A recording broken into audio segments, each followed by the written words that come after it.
Welcome to the Parking Lot Podcast. On this episode, we're going to talk about crazy rich Asians. Hello, this is Parking Lot Podcast. I am T. And I'm Mo. And on this episode, we have a special guest, right? Yeah, our guest today is Christina from SoCal. How you doing, Christina? Yo, what's up? Hey guys, it's Christina. There we go. I'm very excited. I've been wanting to have this guest on the show for a while. Oh, thank you so much. But I had to wait for the appropriate film. I just couldn't do this with any film. It had to be something that truly represented Christina in every aspect of her life. It's because I'm filthy rich. That's why. That's the reason why. Yes. The fact that they're Asian American is just like a side thing, but mostly it's because you're Singapore rich. Yeah, and I'm crazy and Asian, right? Yeah, you are those two things. Oh, sweet, great. So that means that today I have assembled an all-Asian panel hosted by me to talk about the new 2018 movie Crazy Rich Asians, which is, let's see here, it's directed by John Chu and stars Constance Wu, Henry Golding, and Michelle Yeoh. I don't know why her name is so far down on the what's it called, the list of actors. She should be like second after Constance Wu. But anyway, so what do you guys think of the movie? First impressions. I liked it.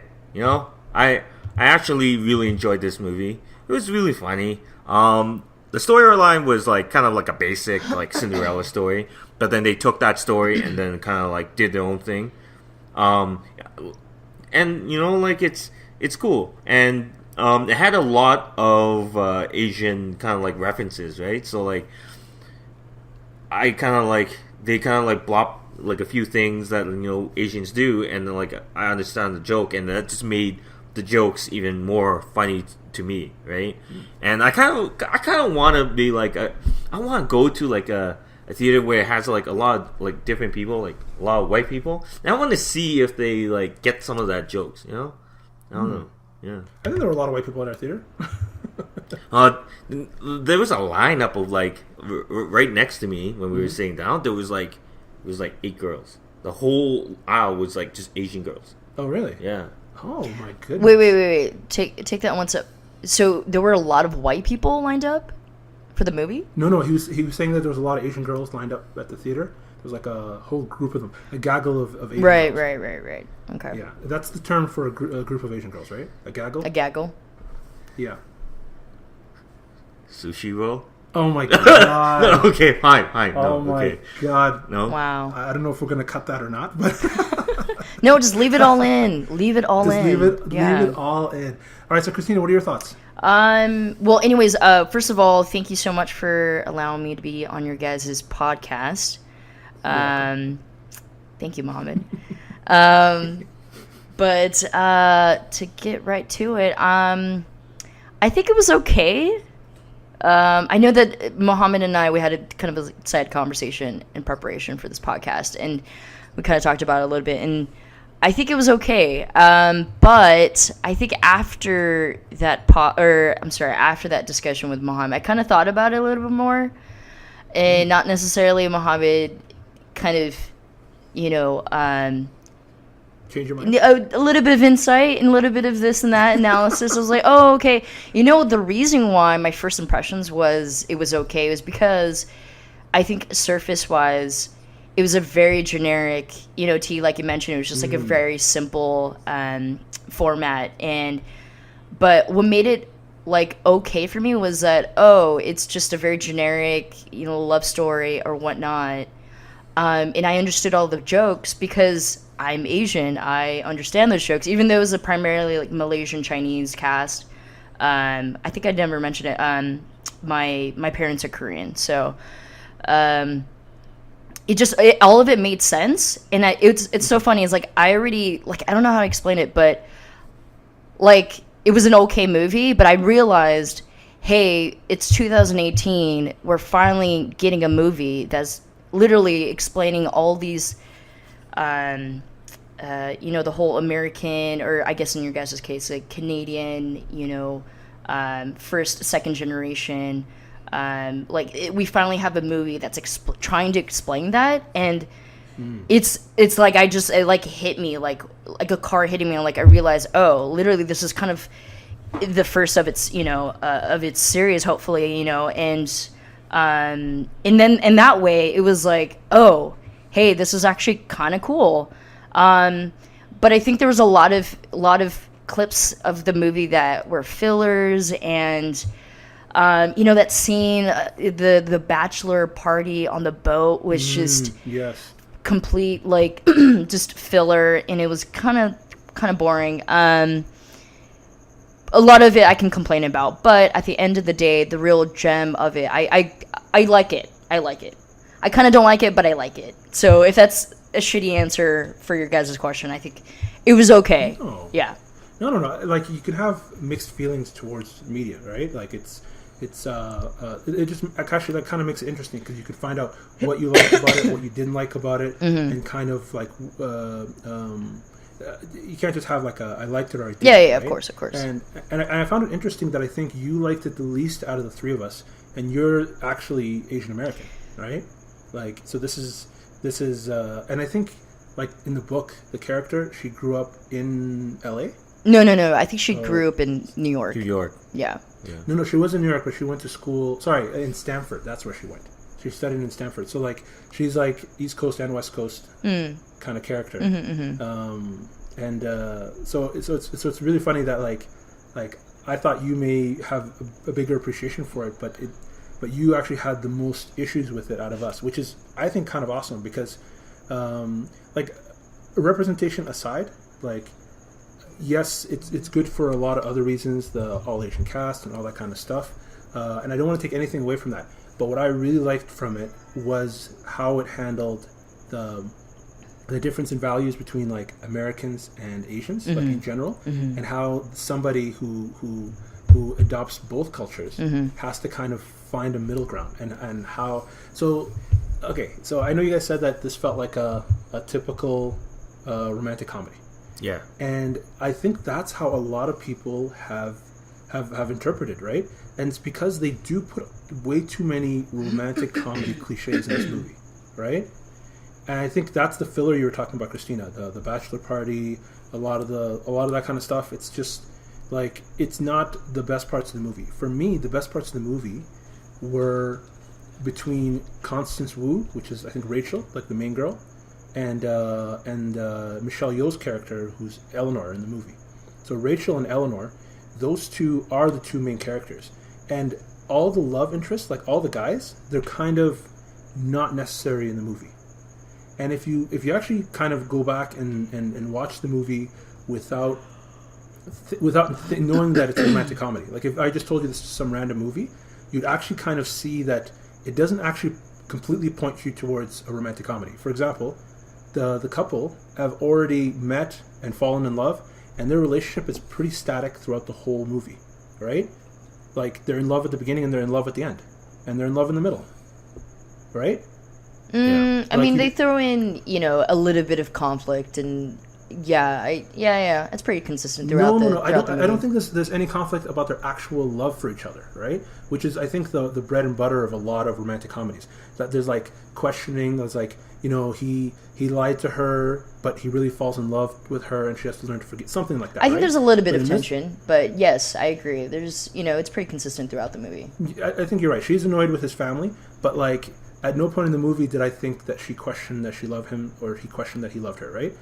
And the funny thing is that if you see the first two scenes of this movie, what they do is they set up the two main characters. The first scene is with Eleanor, the mom character, showing just kind of how, like, people underestimate her, and how she shouldn't be underestimated by. She got her husband to buy that whole hotel when they insulted her, right?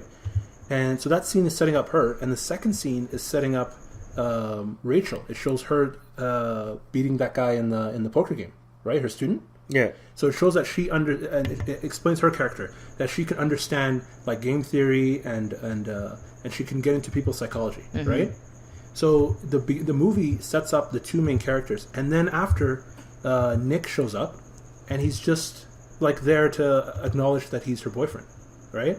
We never ever delve into his background or his like that flashback when they were younger. He was in it, but it's mostly about his mom. So for me, this movie was good because it wasn't about their relationship. It was about Eleanor and Rachel and the old way of thinking and the new way of thinking, and that's why the climax at the end, when you see the ring, it wasn't that he did something for her. It was like finally kind of like some sort of middle ground between the two cultures. Yeah, it was like the acceptance of like the mom to letting in her into the family. You know, like accepting that. It's kind of like accepting kind of like a new age into her instead of following like the rules of the old ways. There, she's kind of like opening it up and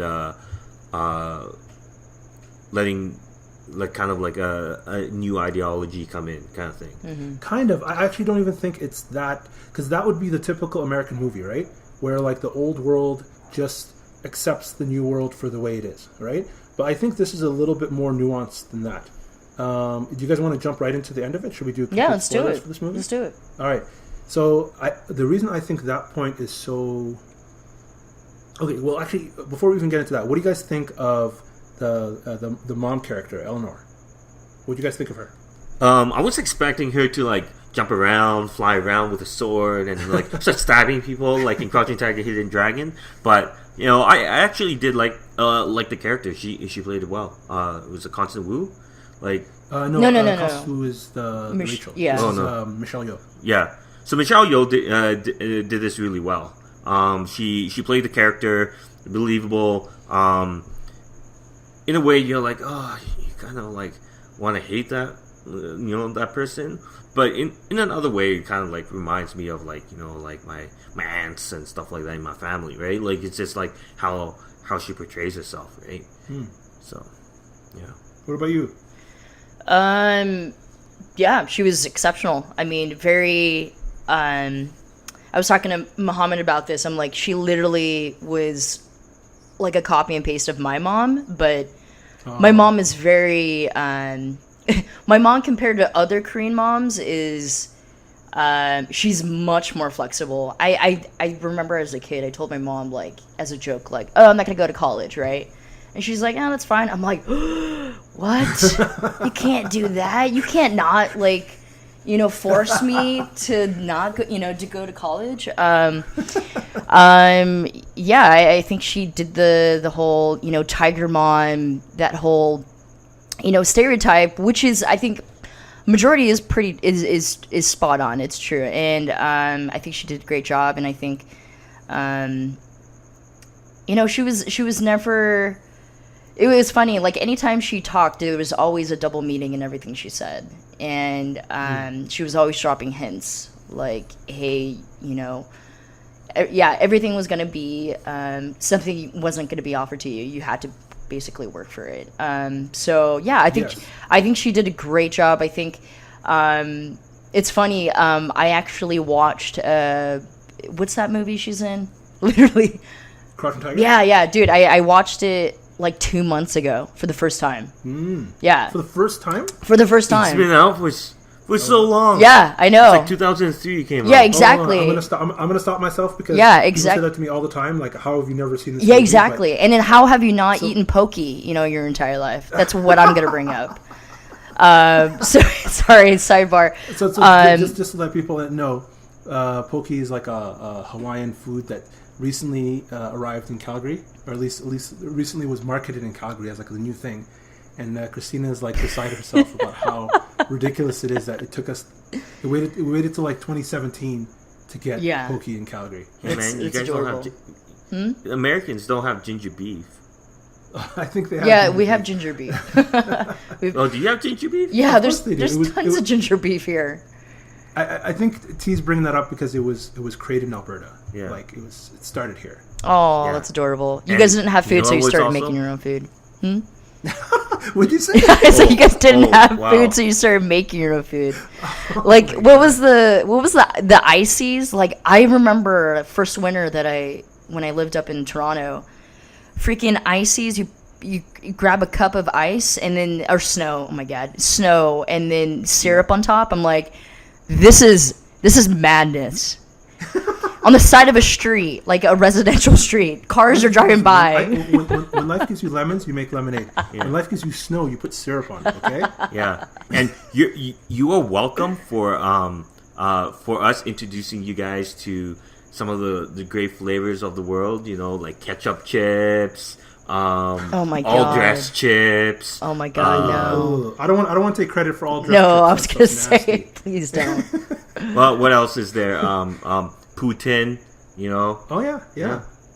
Sorry, poutine. Poutine. No, the Americans, they say poutine.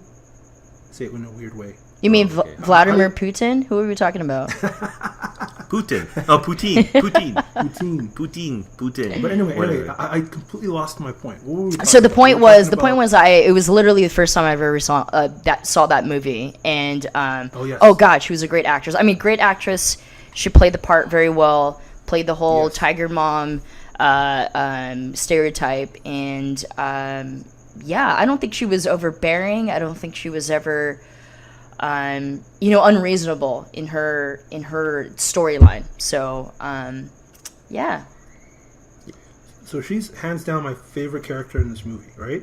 And there's only really two great characters. Three, maybe Awkwafina is really good too. But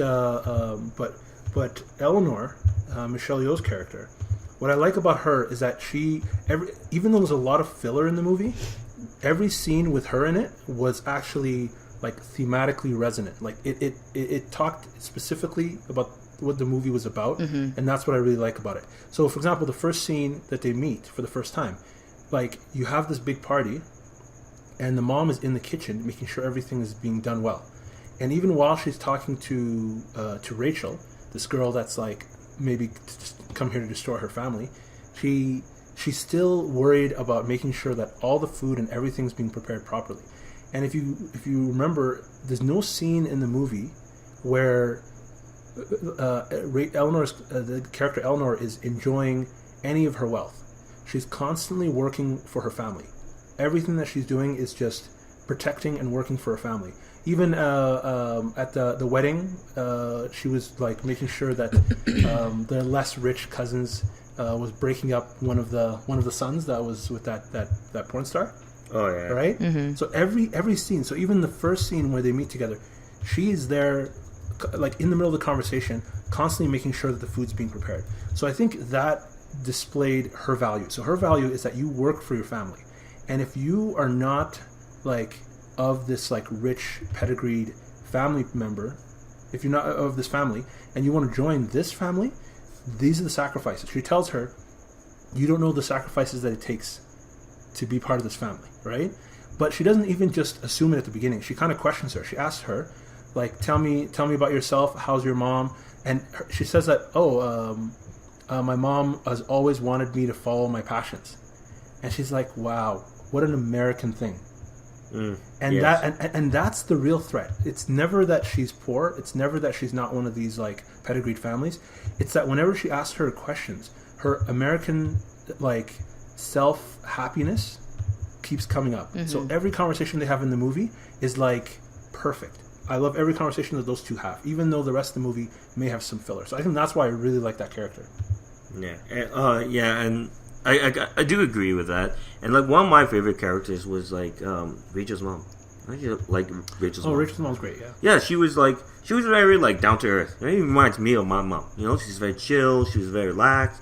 She's really kind of like heartwarming, right? Mm-hmm. And like you know, she raised her daughter up. Worked really hard to get her through school and stuff like that.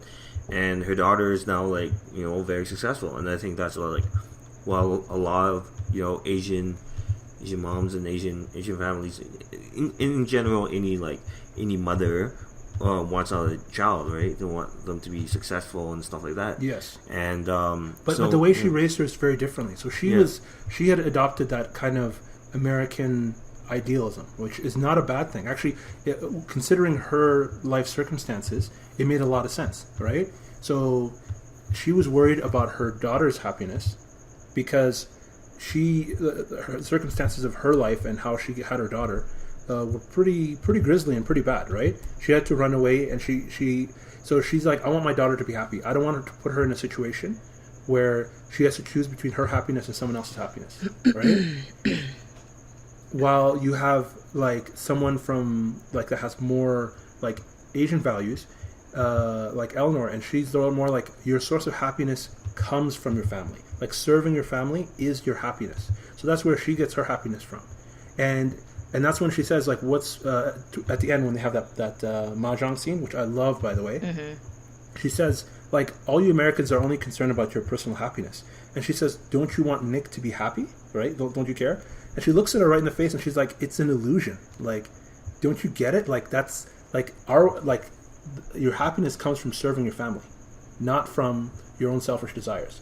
And I think that's what's really important. So she showed the ring was a symbol of Eleanor's sacrifice.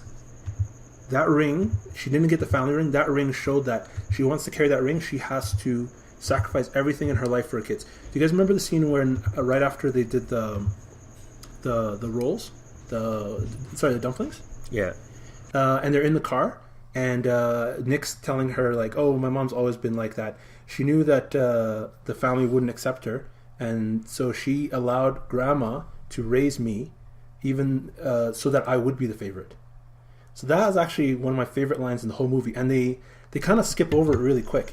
So Eleanor didn't even have the chance to raise Nick. She sacrificed the time with him so that the grandma could raise him and that he would become the favorite. So she sacrificed for him, for the family, even though it meant not being able to raise her own son. So that's kind of like the level of sacrifice that Michelle Yeoh's character is doing, and she's trying to tell her that. Mm-hmm. By the way, I feel I'm talking a lot. You guys can jump in. Yeah, like, and I kind of like do agree because this is like. I mean, what are we? Sorry, guys. What subject are we on? Like, I'm still talking about her character. Oh, we're still talking about. Okay, Michelle Yeoh's. Okay, yeah, go for it. Go for it. Oh my god! Yeah, I'm so sorry, impressed. guys. I love it. Oh my god! I'm just like, yeah, that's a good talking point. Yeah, keep on. Okay. So one of my things with going back to Eleanor again is like one of her things, and I think she said it during the movie, is just like, you know, like, we get old, you know, like, and this is in most Asian families, like when like the elder, you know, like the parents, they get old, right? We then, like, the kids then take care of it, and it's kind of like you kind of see it too in the movie where, like, you know, like, grandma's old and she's like very old and she can't really take care of herself, and the family is then taking care of it. Where instead of like in like American culture, you know, like it's kind of the thing is like, oh, you know, like the parents get old, okay, well, you know, there's an estate for that, you know, we can push them into like an old folks home, right? So like in a way, like I kind of like how like they kind of show that, you know, like in Asian family we kind of like stick together, you know, we take care of our own, and that's what I liked, you know. Did they show that? Because like, yeah, they did. Like, and they did a joke about it too. The grandma was like mega rich. Like, she didn't need anybody to take care of her. Well, they had people like taking care in that house, right? They had servants and stuff like that. Yeah. But they also did make that joke about that in there. I can't remember when, but they actually did talk about, like, you know, when I grow old, you know, the family will take it. You know, my kids will take care of me, and that's kind of like a thing that, like, you know, like. Asian parents always like want, you know, they don't want to be like sent and put into like an old folks home, right? So okay, right on. Yeah. What do you think, Christina? Our favorite part of the movie? Or just literally. I'm sorry, guys. I'm like, it's all over the place. Okay,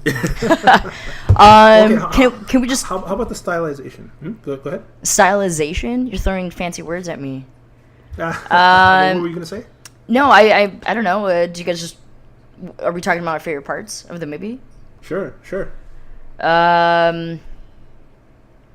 Yeah, I honestly. Let's see. Let me backtrack this. So, I was going to talk about. I like how the movie. So going back to, is it the scene where they were talking about when they were making the dumplings or the dim? It was not dim sum, but the dumplings.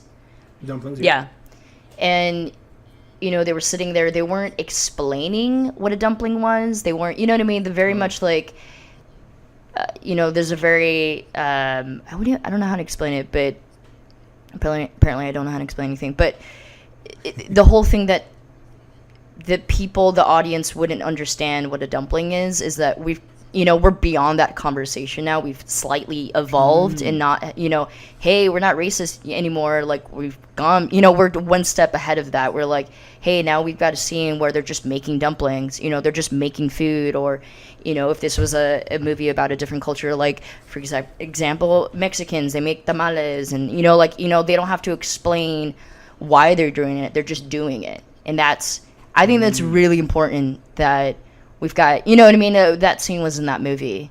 I like that. You're right. And even they didn't explain that. They just said ama. They didn't say grandma. Yeah, like, right? What's ama? It's like, yeah. The thing is, I think, I don't know. Have you guys heard of Eddie Wong? The restaurateur? Yeah, exactly. The creator, basically it was based off his book, Fresh Off the Boat. If you haven't read that book already, I literally read it a couple of years ago when it came out, but there was a couple. I should read it because I really want to see. Yeah, dude, I think you should. Definitely read it.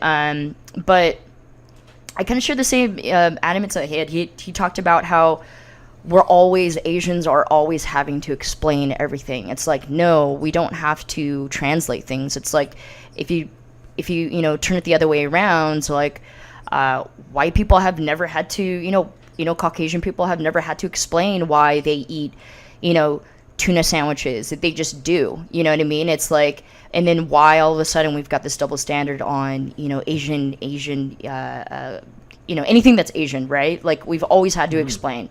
We've always had to be like, oh, well, it's, it's spicy. Or, like, just take anything. And it's just like, we're tired of it. We're tired of it, basically.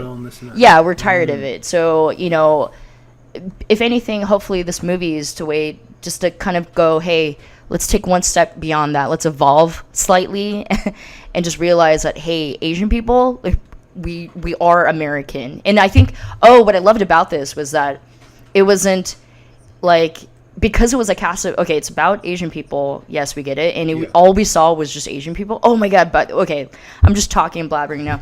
So besides the 4 or 5, British hotel, the employees of the beginning of the movie, besides them, the only other Caucasian person I saw was literally, just because my eyes were starting to drift towards the end of the movie, literally, it was the top right corner of the, I guess, the orchestra. And there's literally, I don't know if you caught it, guys, top right corner, there was a guy that was playing the trumpet, and literally all of them except for one white guy was... there was one white guy that was playing the trumpet, and I literally, I thought, I just laughed. I think I was laughing, and no one else was laughing, but I just saw that, and it literally just, it just surprised me. It was freaking hilarious. But anyways, I don't know what I'm talking about now. So, what was I talking about? But yeah, no, I agree. Yeah. I think you're talking about how, I think less that this movie is pushing the fact that Asian thing, like, a lot of yeah. We're literally. Sorry, Mohammed. I forgot. I remember. No, go for it. I remember what I was talking about. So, I think what really helped. So I think they were trying to explain was. I think in the beginning it's like, oh crap, there's tons of Asians. No shit, it's called Crazy Rich Asians. I think. That's a sequel. Even myself, like someone who's Asian, but I don't, like, every day I don't wake up in the morning and say, hey, I'm Asian. I'm just me. You know what I mean? But so the first initial 10 minutes, I was like, oh, this is super cool. Like, there's tons of Asians, And then as you kind of settle into the movie and as you're watching it, you're realizing now, hey, let's take it one step further. It's like everyone's the same. But now the theme is, it's literally about, old immigrant, values versus the new world American values that Mohammed, that you brought up. And I think that was spot on. I think that's the gem of the movie. And it's like, I think hopefully that are people that are non-Asians that went and saw that movie, hopefully they saw that and it was like, oh my gosh, like, hey, I forget Constance Wu's I forget her name, and Eleanor. Eleanor's character. It's like, I hope they saw themselves in her shoes and said, "Oh, hey, she's American." Even though she externally looks Asian, but it's like, hey, she's American. I share those same values, and it's like, oh crap, this is what exactly this movie is about. It's not about the gaudiness. It's really, at the end of the day, it's about, hey, the new world values constantly being, there's tension. There's still tension with old immigrant values.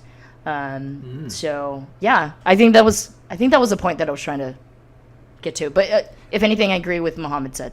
All the 1,000 talking points. Good. The 1,000 talking points. Whoa. All right, T, why don't you talk for a bit so I feel less self-conscious? So like I've been wanting to say this for a while, but like, is really a tuna sandwich a white man food? Like, yeah, it is. I thought who the hell eats tuna sandwiches? It's funny. It's because, good. Because hey, okay, you spice it up. You spice it up. Put some grilled cheese on it, a tomato, a little bit of onion. Yeah, I get it. But it's nothing to be raving about. If anything, not grilled. Okay, not grilled. Like my thing is like I thought like the go-to white man food. Like, I'm sorry, I'm calling it white man food, but I'm offended. White people food. Okay. Ooh. Yeah, white people food. So, like, I thought, like, a white people food would be, like, steak and potatoes. That's what I like. Sure. First of all, Yeah. T, What? Christina, white people are not just a homogenous group of people. Oh, my God. Get over it. Within these honorable Mohammed, people, no, it's our turn now. It's our turn. It's our turn now. Actually, speaking of it's our turn, that is actually really funny. What you had mentioned, Christina, about like not having to explain yourself. I like that, and I like that a lot, and I like that this movie. It's not. I don't think it pushes the bounds of not having to explain yourself. I think it's a result of like more Asian culture being like represented, right? And so, but you had mentioned like I hope that non-Asian people might pick up on those themes. Yeah. And I have a feeling that there's a good number of people who have not. Of course. Because there's a lot of very intelligent, very good movie reviewers and like movie video essayists and people that I respect a lot and that I go to whenever I watch a movie and I want to see what their opinion is. And they hated this movie. Sure. Or they really and they said that this movie was like typical and boring. And then you're talking about Eleanor's character. Like, would they empathize with Eleanor's character? No, they thought she was just a straight up villain. And they focused on all the filler that sure. That we keep referencing. So like the gaudiness, the bachelor party, all this kind of stuff. Right? Yeah, the cattiness with the girls and the cattiness with the girls, the romance. They focused on all of that stuff. And I was like, oh man, like, you know what? I kind of like that there's a Hollywood movie that doesn't have to like, because a lot of times some producer or something like that will be like, let's put something in here so that the average Caucasian viewer will get. And this movie, they didn't have to do that, and they didn't do that. So it did leave a few people kind of in the dust. But I think that's important because, like, they're wondering like, why is everyone loving this movie? Why are a lot of people loving this movie? Why did I not get it? Like, it makes you think a little bit, I hope, right? And I think that's kind of a positive. Like, I never thought like people misunderstanding the theme of a movie would be a positive, but I kind of like that they're giving the audience a bit more credit. And now you kind of have, like, even myself, after I watched this movie, I liked it. I didn't love it. I liked it. But the more I thought about it, the more I loved it, and the more I kind of like. It's very strong, Mohammed. Like, say again. You loved this movie. Oh, I love this movie. It's actually nice. One of my top 3 movies of the year. Oh. And it is. So I think I had Black Panther. Mm-hmm. I had... which I haven't seen, guys. I apologize. It's pretty good. Mm-hmm. And A Quiet Place. Wait. And then this one. Wait, what was the third one? A Quiet Place, and then this one. Whoa. So you're not even going to put Infinity War in there? Infinity War is pretty damn good, but it's like... so the reason I like these 3 movies is they each had something to say. And actually, Black Panther is actually a pretty good parallel. I know a lot of people are trying to like say, don't compare this movie to Black Panther. It's a different thing, But wait, who said that? A lot of people. Unfortunately, I'm sure it's those same, movie reviewers. Well, I'm a little bit plugged into like the film Twitter, so I hear a whole bunch of comments and I hear a bunch of people responding to opinions and like, sure. But so I hear a lot of this kind of stuff. But what I like about Black Panther is you had a character similar to this one, which was a synthesis of two different cultures. So you had the African culture and the African American culture, right? And so you had a character who was a synthesis of these two people, and then confronts a character who's stuck in the old ways, right? And so the character was Killmonger, right? The basically the villain. And in this one, they made her the protagonist. They made her the main girl, right? Rachel. So these two movies have so much in common, even though one is an action and one's a romantic comedy. But like what makes this movie special, like I'll be honest, the action in Black Panther is not that great, but the core of the movie is so good. So that's why I like to compare the two, and that's why like both of them at the end is like a synthesis of the two ideologies. It's not just Americans are right or not just the old country's right. It's a synthesis of the two. And the reason I say that is, what do you guys think of that mahjong scene at the end of the movie? I liked it.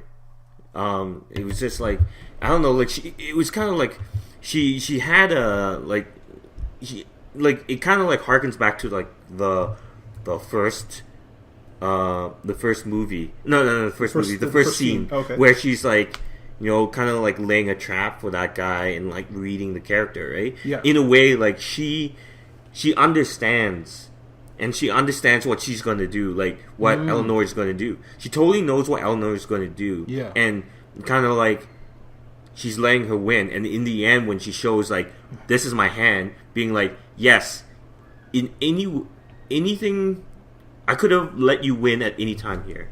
I could have let you win, but I made you think that, like I could have won at any time, but I made it like kind of think that you can win, and I let you win, kind of like thing, right? So it's just like it kind of like harkens back to that the mentality of like I'm like, and she kind of said that I'm doing this so that you not about happiness, but about like so that like you can keep the families together, because I don't want the guy, the husband, to lose his family. Yeah, to lose his family, right? So she understands that aspect that family should stick together, and she's kind of like allowing it, because she was like, remember back when he's happy and he has kids and stuff like that, remember what I did for you. The Asian guilt, I love it. Yeah. The typical Asian guilt.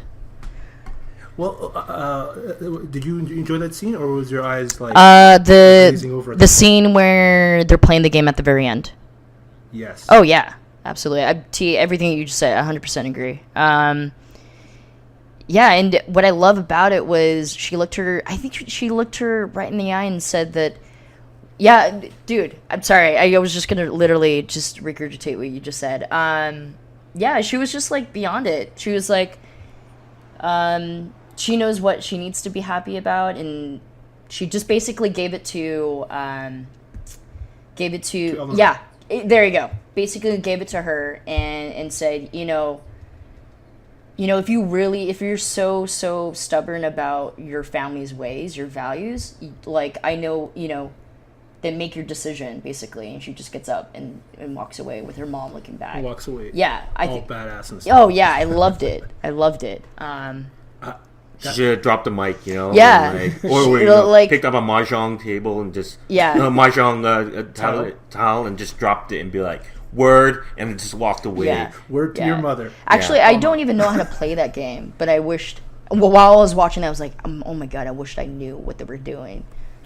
It's a game of matching kind of thing. Oh, is it? It is tile matching and things like that. So that scene, I love that scene so much. So like that was like the best climax this movie could have had. because in the game she's telling her, like, first of all, I like that she's showing her old world like her old world kind of culture is still there, like the way she moved the pieces. Like you could see Michelle Eleanor, that character, she was like surprised, like, oh, how is this American girl can move the tiles so proficiently, right? Mm-hmm. And then so she's playing with her, and they're talking, and then they're saying that like when she gets the winning piece, and like even if you don't know how to play the game, they zoom in on that piece that she took, and you know that that's like an important piece. Yeah. She picked it up and she said, Nick proposed to me yesterday. So that's like, well, it's done. You know, and she's like, not just Nick proposed to me, but he said he'd leave his whole family behind. Yeah. So she's like, I've won. Yeah. Right? And then she looked at her, she's like, but if I said that, Nick would lose his family. Right? And if I made him, like, so I couldn't do that. I couldn't make him make the choice between his family and me. And then she put her chip down, and her tile down, and then Michelle Yeoh said, so you made the choice for him. She's like, yes, I turned him down. And then Michelle Yeoh says this interesting thing. She says, only a fool turns down a winning hand, right? And so, but really, that's the kind of behavior that Eleanor's been doing her whole life. So when she showed her, like, I could have won, but I'm sacrificing my happiness with Nick for him. I don't want him to lose his family. I'm sacrificing my happiness for him, and I want you to know that it's because of me that you are happy and Nick is happy. Yeah. Right? Yeah. And then she walked away. It proved to her that yes, she has American values, but she doesn't mean she doesn't have the values of family. Mm-hmm. She wasn't doing it to like trick her and thinking that she was going to give her the ring at the end. She thought, oh, this is the choice that I made. I'm willing to sacrifice. So Michelle Yeoh's character was like impressed, and she did the same thing. She sacrificed for her as well by giving her the ring. So that ring scene I thought was really awesome, not because, oh my God, they're getting married, but it's because, okay, so this is like, they're kind of coming together. They're kind of coming together, and it's a synthesis of both values. So she finally, because the whole movie she was testing her, she kept asking her, like, what are your ambitions? What do you want to do? What is your Americanness? Like, what about family? And that one scene proved that she was enough, kind of thing, right? I really liked it. I thought it was sweet. I thought it was kind of very nicely kind of put together. The scene where he's on the plane and he's chasing after her, and then when he the magic oh scene, sorry yeah of course, but the plane scene was sweet, but again, people will focus on that, so they'll see it and they'll be like, oh, a cheesy airplane a rom-com thing, right? But again, like, the issue with Nick was never like, by the way, all the guys in this movie, they're blank slates except for the comedians, the ones that are supposed to be funny. Oh yeah, they're blank slates, which is like so that like mostly girls can like project themselves, like their ideal guy onto this guy, right? Like, his problem is that he loves her so much, and he's just a little bit hesitant about showing his wealth. That's really it. That's his whole character. But I think that was important, because if you spent too much time on him, then it's not his story. It's Michelle Yeoh's and Constance Wu's story, right? Their characters. I don't know. I'm talking a lot about those two characters because for me that was the heart of the movie, not the random other scenes. What do you guys think of the Astrid and the cousin who was getting who got a divorce at the end? Oh man! Oh Jesus! Yeah, go for it. Go for it. The anger, man. Like, oh man, like to that guy, like, man, you literally wrecked that great relationship. Like, she's beautiful. Why would you want to cheat with her? She's beautiful. Astrid's beautiful. That's not the and then you cheated on her. Oh my God! As I said to you before, Mo, like, all of this could have been, I felt it could have been solved by having just a conversation. But you said, like, yeah, it couldn't. But I'm like, even going to therapy, it could have been solved. This relationship could have stayed. But no. What did he do? He had to ruin it. And then now Astrid's on the market. And now I have to go out and talk to her. Jeez. Thank you. it's my joke. That was that was my joke. If you did not get it, that was my joke, Mo. All the best jokes end with "that was my joke." Yeah. And then you having to explain. No, I agree. But I think my issue with that whole entire relationship and the amount of I think it's the amount of time that the movie had dedicated for that relationship. It could have literally, they could have spent, I don't know, 30 seconds on that. I literally felt like it was another movie filler. It almost like, I almost feel like the reason why they dedicated so much time on that relationship was that maybe they knew, I think the director, I forget, John Chu, I think he already knew he probably had the sequel kind of in his pocket already. And so I think that was maybe his opportunity to kind of, kind of lead some sort of next relationship. And then, we see that towards the end with Harry Shum, the actors, at the very end of the movie where they like look at each other at the bar. But yeah, I just felt like it was like another filler. If anything, like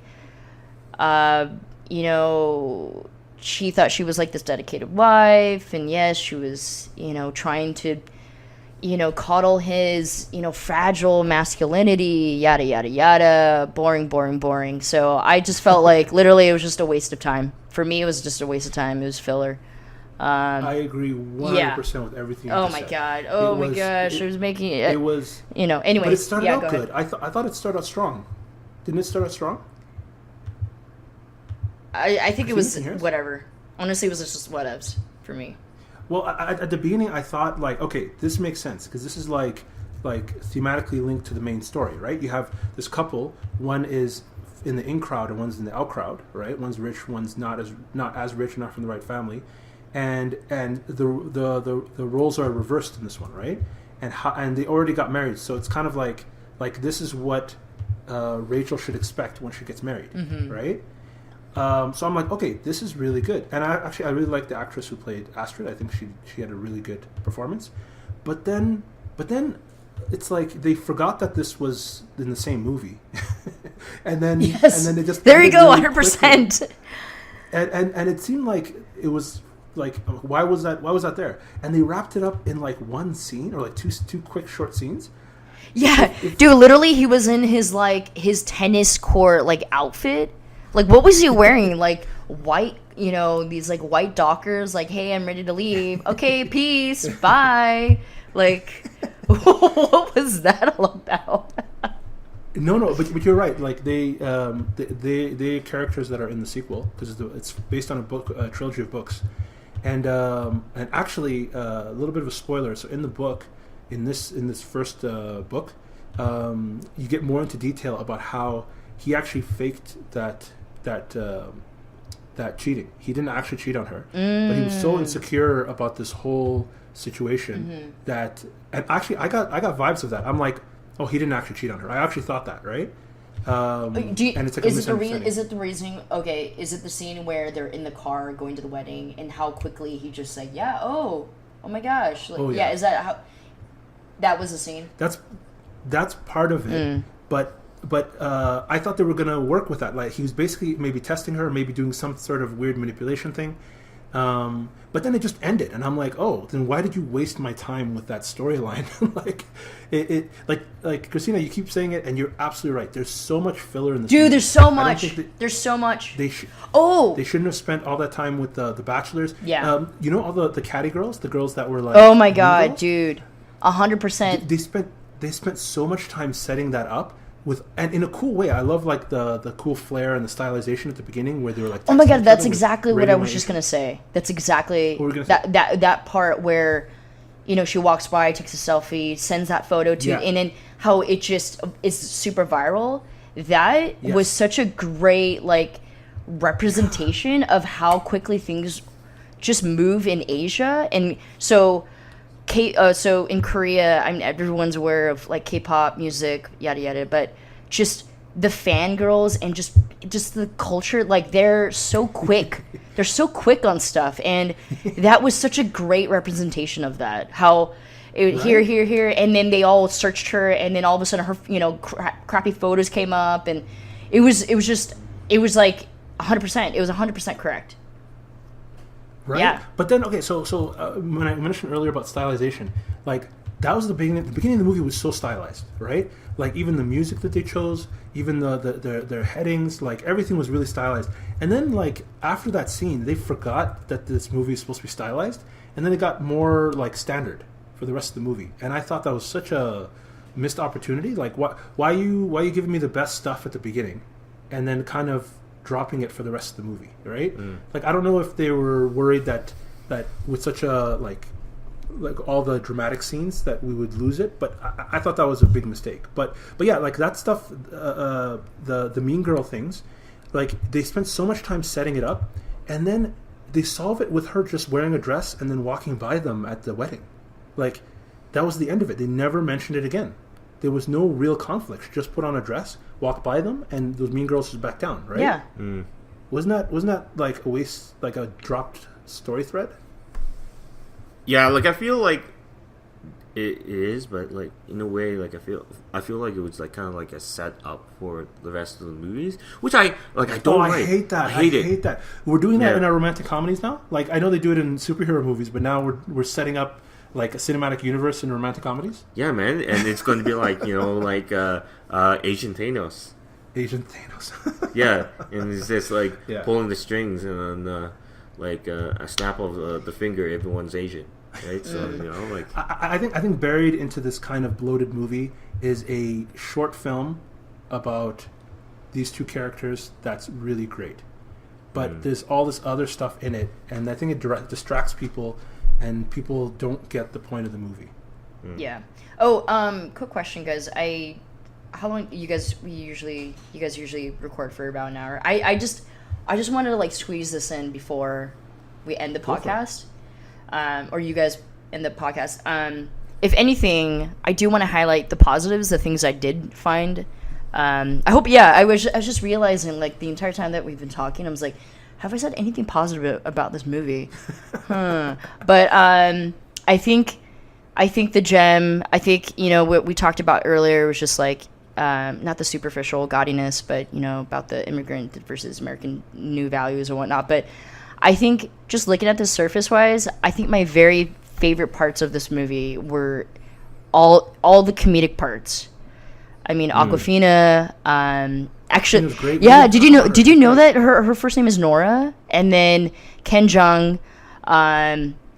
I think those. Oh my gosh! Hopefully, the next sequel. I'm hoping the next movie is just all about them. Cut everyone out. Let's cut them all out. Call them out, except for Awkwafina and Ken Jeong. That's it, and just make a duo hold on. about their family. There were some parts about that I had problems with. In my notes here, yes, I took notes. Geek. Like my problem was they do a typical thing where it's like the prettier the character, like the actor, the more of a romantic interest they are, and the less pretty they are, the more that they're comic relief, or that they have bad morals, or like they're just kind of creepy characters, right? And this movie had quite a bit of that, and that's in with every movie, though. No, yeah, it is. I think it is. That's in with every movie. Almost every movie, but it seems to me worse in a lot of Asian films, including like Indian and Bollywood kind of films, right? Like, it's kind of to an extreme. And this movie, maybe it was just a small thing, but I noticed that. But Awkwafina's brother, okay, that scene at the end of the movie where she's finally reconciling with her mom, and they're laying on the bed, yeah. And he comes and he takes a picture of her, of both of them, and they're just like, oh, so funny. And he's like, I'll send you a picture, the picture later. I'm like, that is the creepiest thing in the movie, and they're laughing at Mohammed, you're not Asian. That doesn't make it. You're not supposed to understand it. No, I'm totally joking. No. I totally agree with you. That was probably the creepiest scene. But that's not, dude. That's not typical in Asian comedy. That's not. Yeah. No. It's just, they got the guy, they want to make him creepy, they want to make a comedic scene, but it like undercut that whole scene. Like, I was shocked in the theater. I'm like, wait, so they're laughing? Like, oh, you being creepy, taking pictures of us on our bed without our permission, Like, it's so creepy. I think it was just a harmless, I know it was creepy, but it was just, Ugh. Yeah, one of my favorite scenes was like when she like drove when Aquafina was like driving her to the house. Oh yeah. And she's like, "Oh, you should come in." It's like, "No, Oh, yes. Yeah, I that can't." was It's really like, good. "Oh, you should come in." It's like, Or, it's like, "Oh yeah, I'm hungry." Or You know, actually, right before they pull up, the guards pull up. They're like searching the car basically from the outside, and she Yes. looks. She's like, she's "Oh, like- he has a friend. Great, hi." and she's like slowly pushing down the Oh. window. Yeah. Yeah. And then, Aquafina's great. and Yeah. I know that it was probably. I'm just like remembering all the things that Mohammed and I talked about before this conversation, but I don't know. I'm sure you guys caught it, but it was a song that was playing kind of like as the movie was kind of ending. But it was a I don't know who the artist who sang the song. cover of Coldplay? Yeah, Yellow? the cover of Yellow Yes. by Coldplay. And I Yes. think finally when it got to the chorus is when I like realized, I'm like, oh, this is exactly what I read about. Like I thought it was gonna be the actual Coldplay song, but it was a great final touch on that, just wrapping up the movie. It was really Yeah, I think it was really good.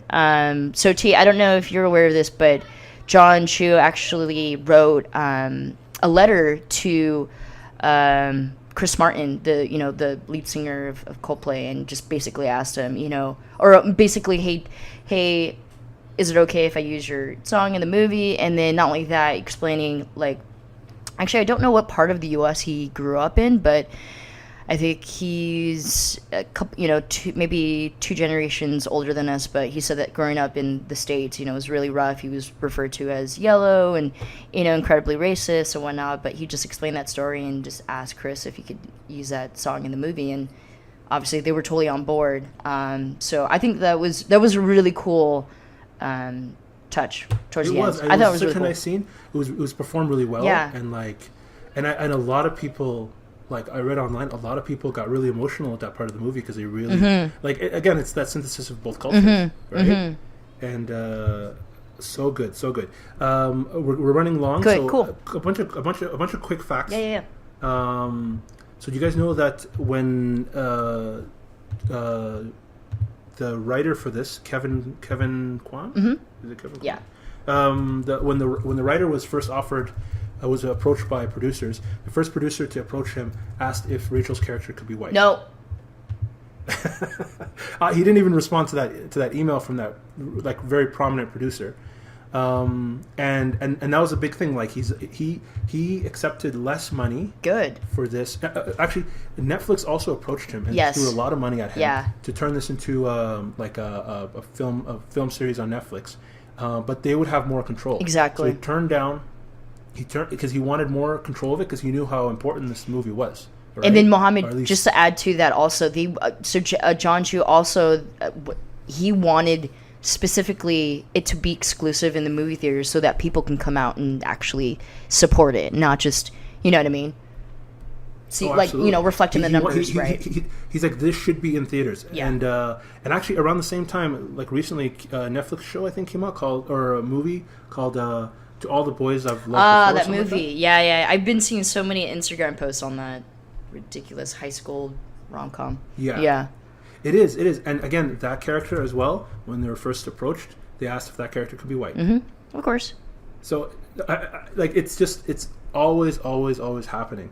And I'm glad that they're pushing back. And actually, this month has last week, the first week that this movie came out, the top 3 box office movies, highest grossing box office movies of that week, all 3 of them had Asian leads in it. Awesome. Wait, Obviously, what other number one? What other 3 movies? Or I'm sorry, other So 2 I think movies. there was like Mile 22, which had like Mark Wahlberg, and then the guy from the Iko Uwais from. But he plays Raid. like the victim, right? Like not the victim, but like the prisoner. No, he's the co-star. Oh, he's a co-star. Sorry. When He's I legit watched the that co-star. trailer, it almost seemed like he was just gonna sit back. He was just detained. Fun. I never even saw the trailer. I didn't even know this movie existed until like I heard that it was on the box office. And then there's the Meg also had a female Asian co-star, right? So you have the top 3 movies, and then this week Crazy Rich Asians kept the number one spot 2 weeks in a row and had like a 6% drop, which is like almost unheard Yeah. of in like box office retention. Yeah. Which means the word of mouth, a lot of people are coming out to see this. And then next week we have another like Asian American movie coming out from Hollywood. Yeah. Godzilla?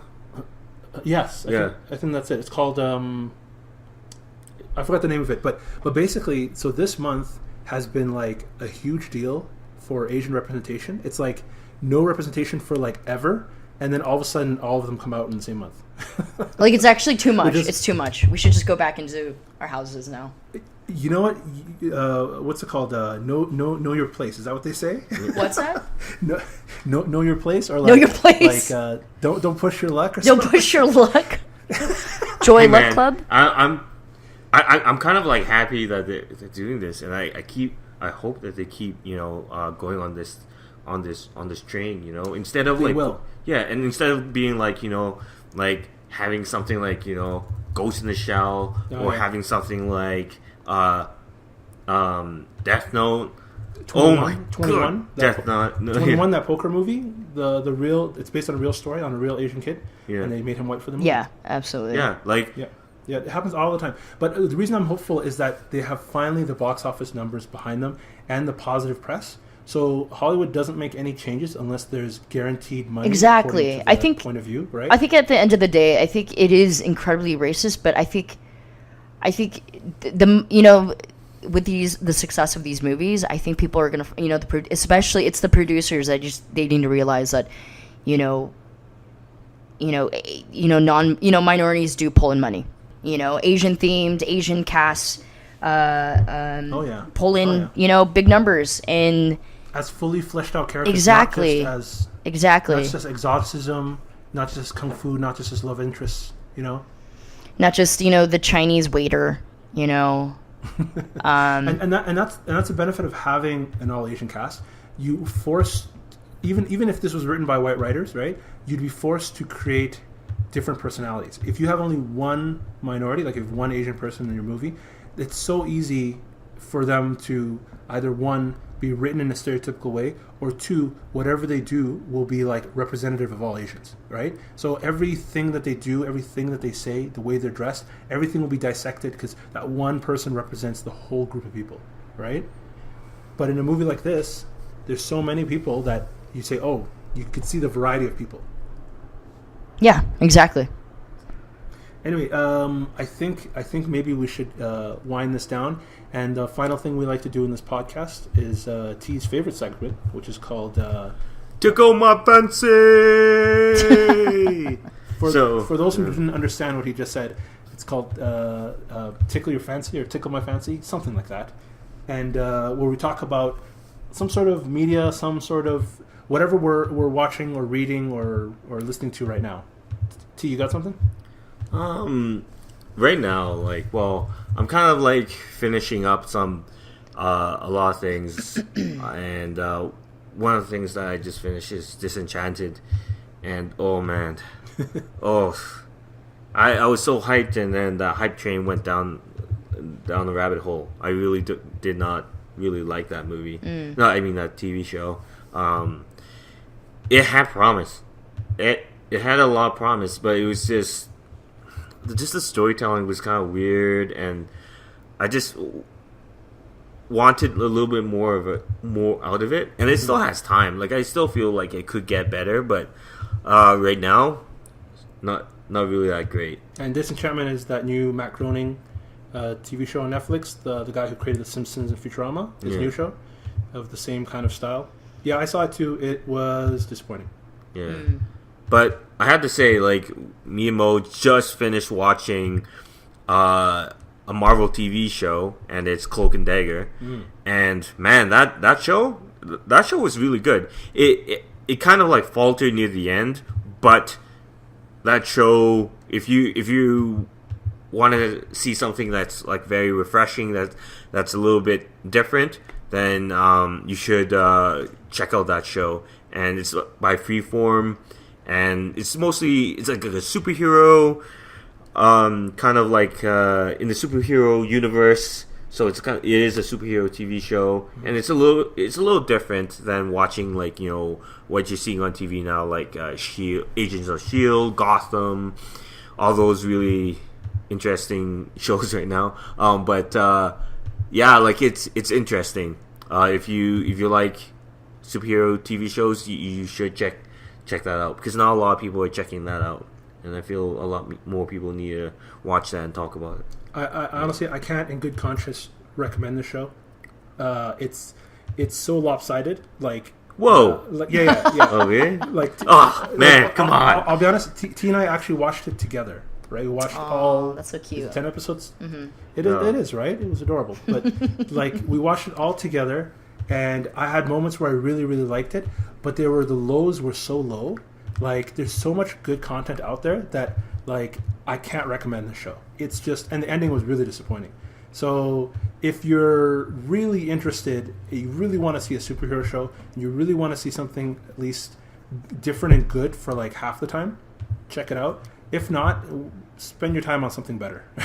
Oh, man, you just destroyed my what tickles your fancy. No. I just give them my opinion. Christina, you got something that tickles your fancy? Yeah. What did I watch? Honestly, the last couple of days I haven't watched, but I think I finished the second season of Westworld. Ooh, okay. I know Mohammed doesn't watch it. Actually, do you guys watch it? Do you see it? I watched like the first couple episodes, and then I just couldn't I was just busy doing stuff. I wasn't able to watch the rest. But I heard the second season wasn't it was very confusing. Oh, and really? Yeah, the first season. Actually, if I were to compare the both seasons, you guys know the premise. I mean, T, you've watched a couple of episodes, but Mohammed, it's basically just set in the future. It's like a futuristic Disneyland, Western Disneyland. Yeah, it's like a Western. It's like a Disneyland for incredibly rich people in the future, and they can basically go into this Disneyland and do anything and everything they want to do. So second, if I were to compare the two seasons, I honestly, season one was just a masterpiece. I incredibly loved it. My three favorite shows would be Game of Thrones, Westworld, and Shameless, if you haven't already seen that. But just to kind of... I heard a lot about it. I haven't seen it. Yeah. And season 2, just incredibly confusing. I mean... Oh yeah. I think... In a good way? Yeah, I think every episode was just... Yeah, they were my favorites, and then some of them I didn't care for too much, but I really feel like what they did was basically just set it up for the next season, which I kind of hate. Yeah, I kind of hate that. That's shitty. Yeah, it's really shitty. I mean, there was some content in there that was very interesting and very, very exciting, but I just overall, I became even more confused coming out than going in. Yeah. So, but I'm still a big fan, and I'm waiting until season 3 comes out, and I know you only watched a couple of episodes, but I highly recommend you finish it, because I mean it's one of my favorites. Yeah, I really like it. I really like it. I should watch it. I really like a lot of things that are from like the HBO universe. Yeah. Right? Like Game of Thrones is really good. Uh-huh. And I can't wait until the new season, and everything is really good there. And another show that's from HBO that I really like. Hold on a second. You recommended Dude, Mohammed, you're totally out in the dust. You don't even watch Game of Thrones, do you? I don't watch Game of Thrones. I watch Westworld.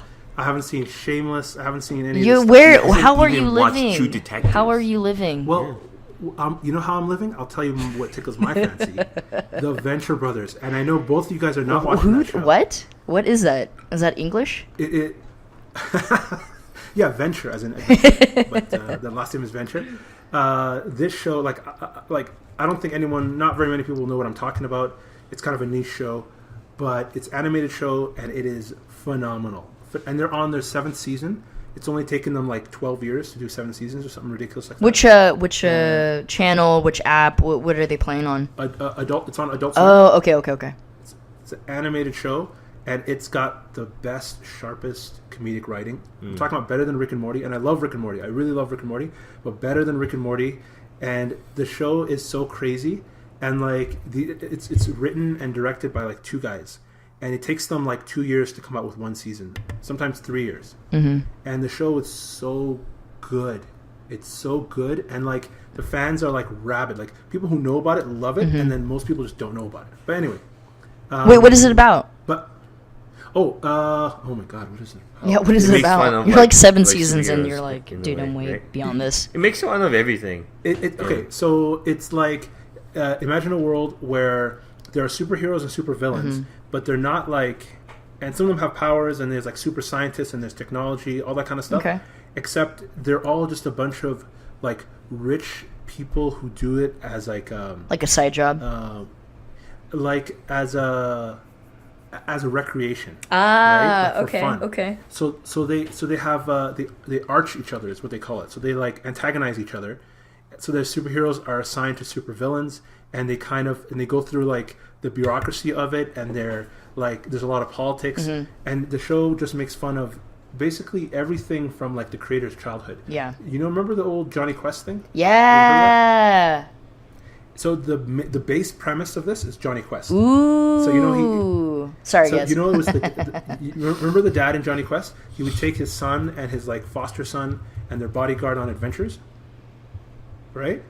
Do you remember that? Yeah, I remember it. Johnny Quest. So they took that premise and said, if that actually happened, how messed up would his son be? He doesn't have a real education. He's just traveling around the world and being in danger, and like his dad's more interested in like adventure than raising him. So the main character is that kid as an adult with his own teenage kids, and he's totally screwed up because of everything his dad did to him. Right? That's the main premise of the show. It's amazing. Nice. But anyway,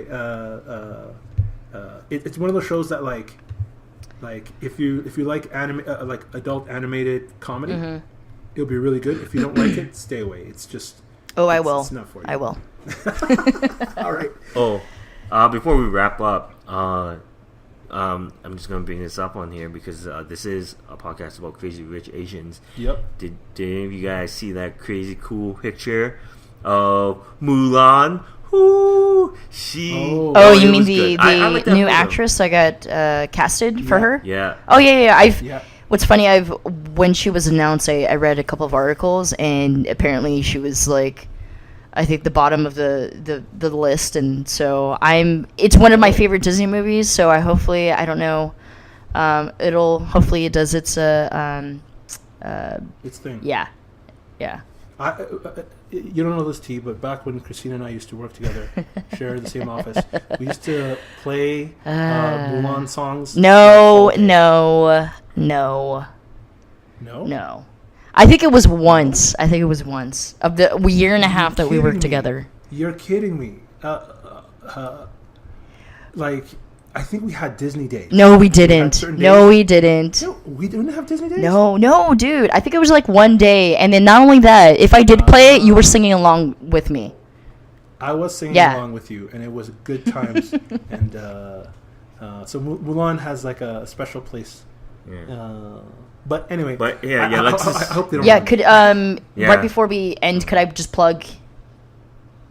Yes. Yeah. Yes. First of all, Christina, thank you for being a guest on our podcast. No, thank you guys. Do you have anything that you want to? Yeah. So actually, funny enough, Mohammed and I, we've started a podcast. We've called it Staff Turnover, and basic premise is that we used to work together in Canada. And we talk about basically work-life situations, and not only that, we kind of throw in, hey, he's Canadian, I'm American, and we basically roast each other the entire time. So it's a lot of fun. We recorded yesterday our first podcast, so please tune in, and we'll throw up all the links and all that stuff. But yeah, good times. Staff Turnover Podcast on Instagram, eventually on Twitter, everywhere. Instagram. Yeah. Instagram. And also, just to wrap everything up, if you like this episode and you want to listen to more episodes, we're also on YouTube, /parkinglotpodcast, and also on Twitter. And we're trying to get on Android right now, so just you wait. Yeah. Android fans. Right on. No, I had a lot of fun. Thank you, Christina. No, thank you joining us guys. today. That was a lot of fun. Thank you. Yeah, and you could say this podcast will bring honor to us all. It's Wuhan. It's Wuhan. You know, like Goodbye, T. Okay. Oh boy. Good jokes. All right. Right. Thank you so much, guys. That was a lot of fun.